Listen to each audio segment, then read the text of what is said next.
Welcome to TCM Talk Therapy. Hi, I'm Jen and I'm a doctor of Chinese medicine specializing in facial acupuncture, and I'm a face reader. I grew up in the West and practice in Eastern therapy. Hi, I'm Grace and I'm a marriage and family therapist. I grew up in the East and practice a Western therapy. Together we engage in organic conversations that bridge the topics we want to dive deeper in. Let's get curious in finding compassion for ourselves, our bodies, and each other.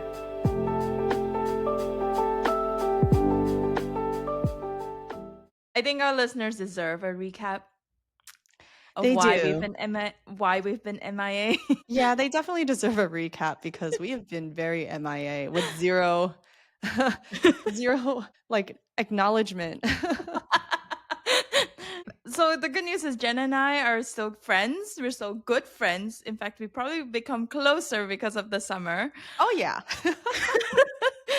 But we have been MIA or we've been really busy. And it's Yeah. not like we're any less busy now. In fact, it's gotten busier, which is why we're talking about the fall. But we wanted to just share a little bit of what we've been going through in the summer. This summer has been very busy, but in a fun, social, spontaneous type of way. For me, I ended up going to 2 weddings in the UK and in Portugal. So both of those were relatively spontaneous, I'd say. Portugal 100% was spontaneous. Yeah, I got found a out the text day from before Jen. that I was gonna go. Yeah. I got a text from Jen. I was like, I got to cancel everything. I was like, you okay? And she was like, yeah, I'm going to Portugal. And I'm like, Yeah. okay. I was flown out to go to do acupuncture for a patient of mine who had her absolutely stunning wedding there. And it was crazy because I didn't expect it. And then I went to the UK like a month later to go to one of my high school friends' wedding, and there was a lot of face reading involved at that wedding too. So I was just very busy, and then the kids were out of school and, little trips here and there, but all in all, just a very exciting, fun, but way too stimulating of a summer without enough rest. So I'm definitely feeling this fall transition. How about you, Grace? Oh, Jen knows it. I'm pulling up my calendar just to remind myself of how bad it's been, but bad in a good way. So I think for me, what started was like spring. I got married. Yay. Mhm. Still married. Yay. Yay. But right after I got married, that Monday, I got a job offer to be at the practice I'm currently at, which is so great. It's been so aligned. I love the place I'm working at, but that's a transition. And then going into a new job, building up a caseload there was like the first half of my summer. Adding on, like, we traveled to Florida for my husband's brother's graduation. And then he's also vamping up his projects because summer energy. And then we went to the UK for 3 weeks, which was amazing. No regrets. We loved it so much. It was nice to be in a walking city, walking everywhere again, public transport, such good Indian food. And we also had Palestinian foods for the first time, and it was incredible. And Oh just my seeing God, friends that again. sounds so good. So good. Yeah, so it was just such a good summer, but incredibly busy. And here's the thing, like with the summertime, the goal was to have more fun and be spontaneous, like more than your average day-to-day routine. But Grace and I went ham. And we did not stop each other. I didn't sleep. I spent many nights being out socially, just chatting with friends, Dude, while the kids were sleeping. London did not help this because it was a It was walking not. city. I don't think I Yeah. told you this part, but like me and Andre would like go out for a pint like every other night, and then like meet up That's with. so unlike you. Exactly. In California, I'm always like, after dinner, I'm like in my pajamas already. As early as I can be, I'm in pajamas. But in London, we even have like dinner somewhere, and then we're like, you know what? Let's go out. Let's Oh, go out for a City drink. Grace came out. City Grace came out. Yeah. Oh yeah. And then I went to New York after too. So Yep. yeah. Yeah, we were Came out both full very swing. busy, and that was really bad. And let me tell you why that was bad. Well, first of all, as someone with ADHD, Oh my God. Jen was so scattered. my prefrontal cortex decided to shut down basically. And I was just in pure survival mode. Now, here's the problem with being in pure survival mode or pushing your body past its limit. It's really hard to center yourself during that time. And when you can't center yourself and you're dysregulated, when the transition of late summer goes into fall, you'll very likely get sick. If you have seasonal affective disorder, you will feel the signs of depression hit, and your body will force itself to slow down and go into that almost like freeze state, because your body just like, I can't. We're more prone to burnout during this time of the year. Especially, I remember we were trying to record an episode for late summer, and we were both feeling so toasty. Almost burnout. And I think at some days it was burnout, but I Oh, think I want to 100% offer. burnout. Yeah. Yeah. I want to offer this language too, is like, sometimes you are just toasty, and admitting that you are burnout makes you more burnt out. So it's like learning, like, okay, if I am burnt out, I really need to slow down. I really need to reflect, reset, come back. But when you're toasty, I think it's a slowing down, but that's the moment where you're like, okay, let's like try to, instead of a full reset before going back to full baseline, it's just like, okay, let's reassess. Do I really need to go out for dinner tonight, or do I need to just like do something that restores my soul? Yeah, what I'm hearing is you're trying to bring more awareness to your body. Absolutely. Yeah, so when you find that ability to be aware of what you're doing is starting to affect you physically, what I like to do is I always like to break it down into your automatic functions, right? What I like to do is break it down to your automatic functions. When your body is starting to experience a level of stress, now stress, there's so many different levels, right? There's like the stress where it's just like you have so much on your plate, there's so much to do, there's so much you physically require from your body. But there's also the mental load type of stress where there's just so many things to check off in your brain. And then there's also the stress of your sense of self, where it's like, oh, I feel overly anxious, overly worried, a little more irritable than usual, and it's starting to feel like it's getting out of your control. When it starts to affect your basic body functions, that's a signal for you to really take the reins, or at least let that kind of like higher self, or like the adult brain in you, that reparenting part of you, to like take over and be like, hey, we got this. We can be disciplined. We can choose to be healthy. We can choose to make better decisions for ourselves and not be stuck in that consistent go or consistent state of almost like survival mode. Yeah, and I think that's actually how Jen and I also like survived the past summer. We both were able to be that part for each other. So, when Yeah. I was going into like full spinning mode, or just like building on summer energy, I'm also so extroverted, so I just kept like going and going and going, and Jen would be Oh like, God, "Hey." me too. Yeah, Jen would be like, "Hey, same here, but also like remember to rest, or it's okay, take it easy." And we both offered each other a lot of compassion, Yeah. because one of us would be like, "Okay, let's do something," and then the other would be like, "I'm too tired because I did like 20 things in the past week," and the other person's like, "Actually, same." And so it's also about like offering that compassion of like, you've And been in sense of survival mode. community. Yeah. Yeah, you've been in survival mode. You've been hustling. You've been really capitalizing on this really chaotic summer. And I know Mhm. also like it has been chaotic in when you look at the news, when you look at social media. So Mhm. there's this added fire to people's movement that are really getting people. This is what I call like it lights a fire underneath your butt and gets you going. No, that's Um, literally what it is. We call it your Mingmen fire in Chinese medicine. what? I didn't know that was a name. I've been It's the telling people source like, of oh, fire in the kidneys. stop. It's like that Whoa. adrenal push. Yes, that's what I've been noticing, this kind of two-sided anxiety that, like you said, people are going to freeze mode right now because it is fall energy seeping in. But I'm noticing the flip side of that kind of anxiety is like little fires being lit under their butts, and they're so used to go, go, go that like they can't slow down. Yeah, that's cortisol. Yeah.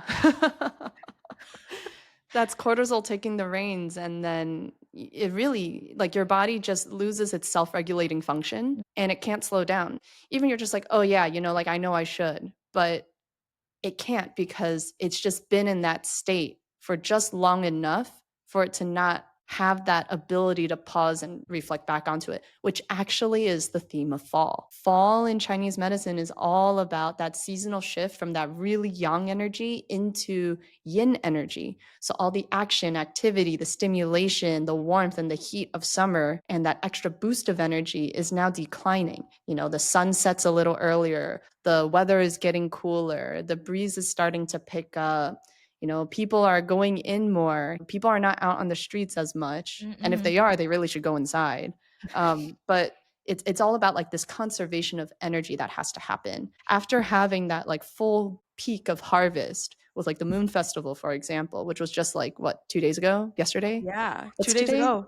Yeah, 2 days ago. Wednesday. Yeah, we're losing See? track of time still. Can't even keep track of time.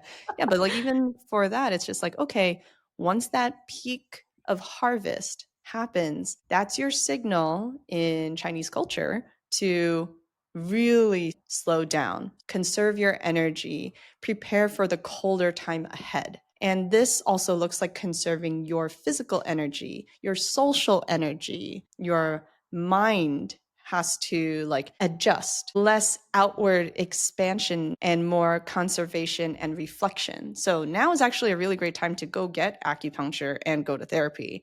And honestly, it's been reflecting in our schedules. Like Yes. Grace and I were just talking about how this is probably the busiest we've been all year. Yep. And it And makes in sense. People are yeah, very attuned. Yeah. and it's a good kind this is like a good kind of busy. This is different from the summer kind of busy where me and Jen were trying to gather our scattered energy and try to Mhm. be focused for our clients, for our patients. But then now, because we are both already aware that we are going to come into a more introspective season, actually Mhm. both of us are like welcoming this energy of like, actually, yes, come in, come see us, come be taken care of, because this is not only what we're good at, but like this feeds in with the introspection that we both need for this season. It's actually helping ground us a little bit more. The cool part about it too is that we get the very physical, very tangible type of cues to get us to do it this way. You know, like we get the tangible feeling of being colder. It makes us want to be more conservative, a little cozier.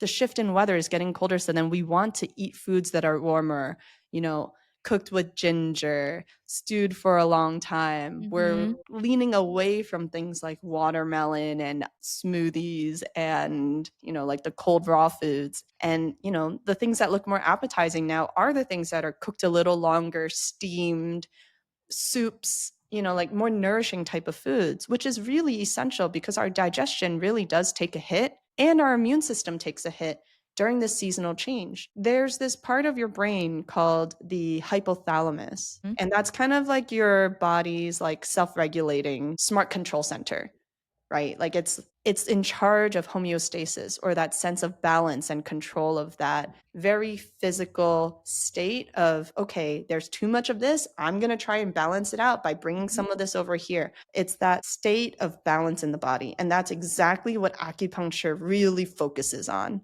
But I also know that it's also what therapy focuses on, Good right? therapy. Good Yes. therapy. Yes. Very good therapy. That is a very good point. Yeah, because if you think about introspection too, it can lead to depression. It can lead to overthinking, anxiety, and it could lead to places that our brain didn't want to go to, but they ended up going to, right? Mhm. So this is a really good time to start readjusting and start getting that like mental chiropractic, um, to just like channel that introspective energy for good instead of extreme sadness or into extreme anxiety, because it can be a good thing to think during this season, just knowing how to think and feel Yeah. correctly instead of think and feel and get overwhelmed. Yeah. I almost want to say, I want to say balance. Yeah. You know, it's kind of a balancing act, right? You get the physical cues, then you have your mental cues, and then that introspection and like that ability to kind of like be aware of it and to make those connections and processes. Like that's the neural activity we're trying to achieve with both of our Yeah. expertise, right? We're Mm-hmm. really trying to help improve those neural pathways for you, right? Those connections. But for me, it's more about like unblocking the stagnations that prevented it in the first place. That's Mm-hmm. why we love sending people back and forth to each other because, Yes. you know, it's like it works so well in harmony. But yeah, let's kind of talk a little bit more about these physical cues. So let's first talk about like the recap of what happens from summer to fall, right? So again, you lose a lot of that sunlight. What else are you losing with that? Energy, digestive energy, physical energy, social energy, right? And so it also transitions from the time of abundance into a time where, you know, things are starting to change, things are starting to die off. It's more about like eating seasonally too, because when you start aligning with the nature of the season, like food is medicine.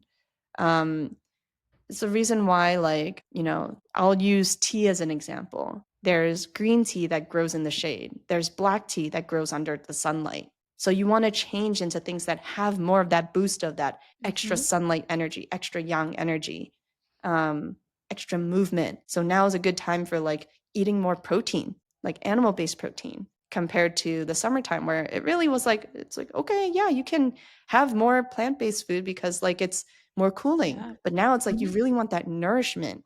You want, if you're not eating animal-based protein, then like, or at least food where you can like cook it in a way that'll warm it up, add more of like movement, energy, warmth. So things like cooking things with ginger, things like cooking things with a little bit of wine. These are all things that can help warm your body, move the blood, feel more of that like sense of warmth because you're losing it from not having as much sun and heat. So Yeah, and with what Jen is saying, I also encourage those of you that are trying their best to move into a more seasonal type of eating, just notice how your body feels when you eat according to either what Jen's saying or when you eat according to what's in season at the farmers market or in season from what you're reading online. And notice just how much more in tune your body feels with the season. Because that's something I've noticed for myself. I can speak to specifically the tea because I can't drink coffee. So I drink tea all the time. And Jen was the one who cued me in to be like, hey, don't drink black tea in the summer. Like your digestion is going to go really shot because of that. And I was like, let me try it out. And then tried it, tried green tea just for a week and then tried a little bit of black tea and my digestion was shot. Not because Jen said that, but because she helped me cue it in and be like, hey, notice this in your body. Because some people still can drink black tea in the summer, right? Noticing it for yourself and noticing what feels good for your body and noticing like, hey, like, okay, yeah, stew sounds really good. Is that because like it's the season? Is it because what my body needs or is it because I'm craving it, right? Oh, and there's such a big difference between what feels good and what is a craving. Exactly. A craving is your body telling you it wants to regulate itself, right? Like I actually use cravings as one of the biggest ways to understand what is out of balance in your body. For example, if you're craving something sweet, I know your digestion now is really off because the brain and the gut are connected. If you're doing a lot of overthinking, worrying, it kind of triggers that glucose spike to the brain and the tissues in your and the muscle in your body, and that's all related to the spleen in Chinese medicine, which is related to worry. And so if there's all of that going on, then I'm like, okay, your body is telling me that that system is shot. We need to improve it. So instead of reaching for the donut, let's find things that are naturally sweet. Honey is one of the best things for our digestion in a way that it's just sweet enough but also has those great effects with helping with any type of cramping or spasm. So that's why it's so good with like cough, for example. It helps with that trigger, like bronchial spasm. And it's also really great for soothing the stomach if there's any cramping or discomfort too. So we use it as medicine, but the beauty is that it's a cue. It's a cue for your body. And it's a great time to start looking inward, right? Introspection, it's fall. Start noticing like what's going on in you. And also here's something that's encouraging for those of you who are like not used to this practice of noticing. Like this is the perfect time to start that habit so that when you do go into more like energy forward season, like yang season, it's your Spring and that summer. habit. Yeah, spring and summer, basically.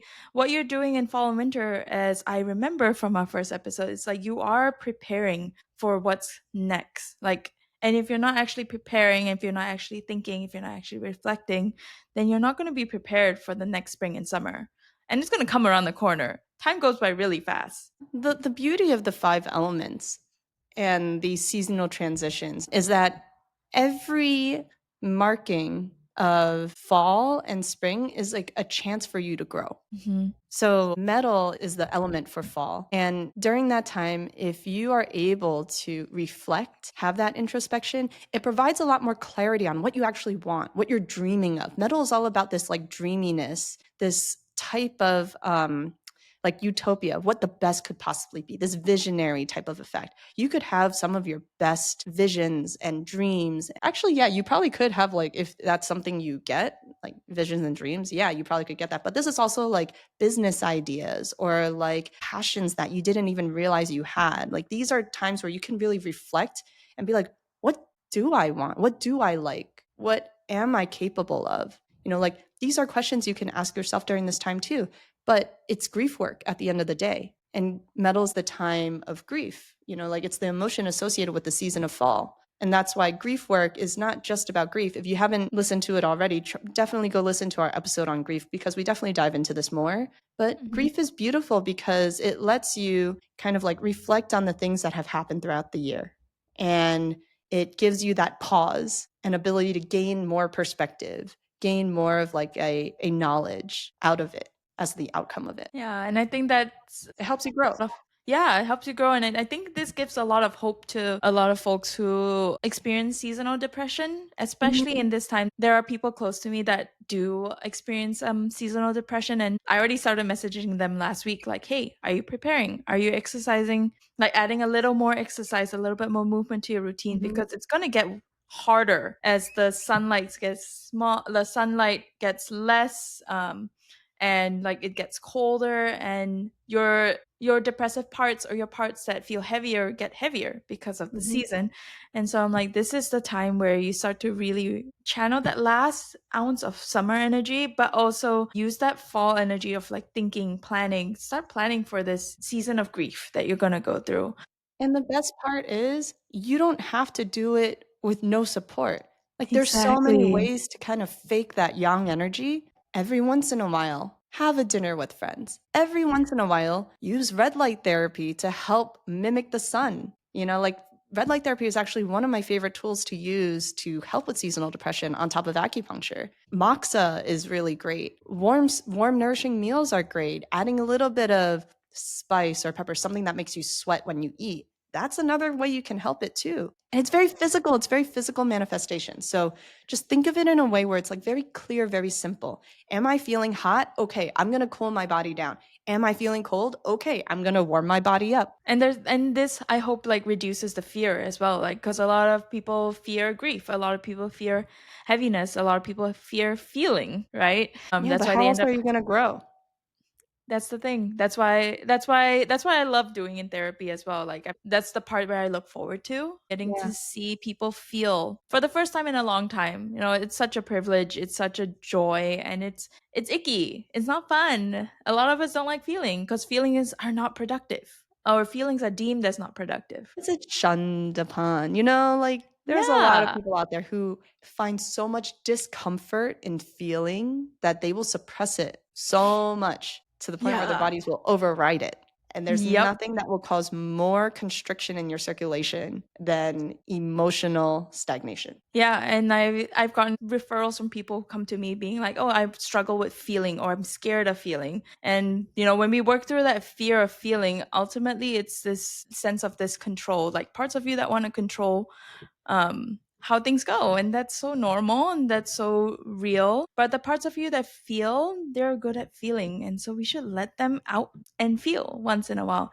And I think that's the scary part too. It's like releasing that control. And sometimes there's that question that's being asked to me, like, how do I just feel? And I'm like, well, you have to ask the parts that are thinking about how to feel to just step aside. Can they step aside? The thinking parts just step aside, and then let the feeling parts come out. And then what do you do when you feel? You just feel. This is why things like entertainment is very necessary. Yes. It gets you to feel unexpectedly. Yep. I actually had a patient recently that I actually really related to in this way, because before, whenever I used to sing sad songs, I would cry. Even if it was like a big ballad type of song, or like you really had to like use that diaphragm to move, I would cry. I couldn't get through a single song without tearing and choking up. That's what is so encouraging. It's like when you get to have like that expansion of the lungs, the heart, the diaphragm, like all of those areas get to move and expand. Like crying is actually such a visceral type of relief. It soothes the liver, as we say in Chinese medicine. It's soothing. It's a reason why like babies cry as their first response, Yeah. And I'm also thinking about how like when I first experienced grief and fell into depression, Like I was mad at myself for crying all the time. I was like, I'm not a crier. Why am I crying? But that just makes the crying worse. And then Yeah. when I came to a point and accepted the fact that now I cry a little more than I used to, it was so freeing. And now I am able to cry when I really need to, which is actually a huge thing. If you ever meet Andre and talk to him and ask him about what I was like before, he would tell you like, no, she never cried. Nothing ever moved me. And that's not a Yeah. good thing to be. Right. But now I don't cry all the time and I can't cry on demand still. But if I notice when I feel that part of me feeling like she needs to cry, and just noticing her and being like, thank you for letting me cry, or thank you for showing me that I am able to cry. Because otherwise I will be just as heavy and stuck as before. That's the thing. When you don't let yourself cry, you get stuck. That's why there's times when I do acupuncture on people, they just start crying and they don't know why. And then they get annoyed and scared. And I say, no, this is something your body was holding in this spot for a long Mhm. time, or for just enough where once you get your body moving and it starts flowing and it starts going into that, relaxed state, it's safe enough to cry.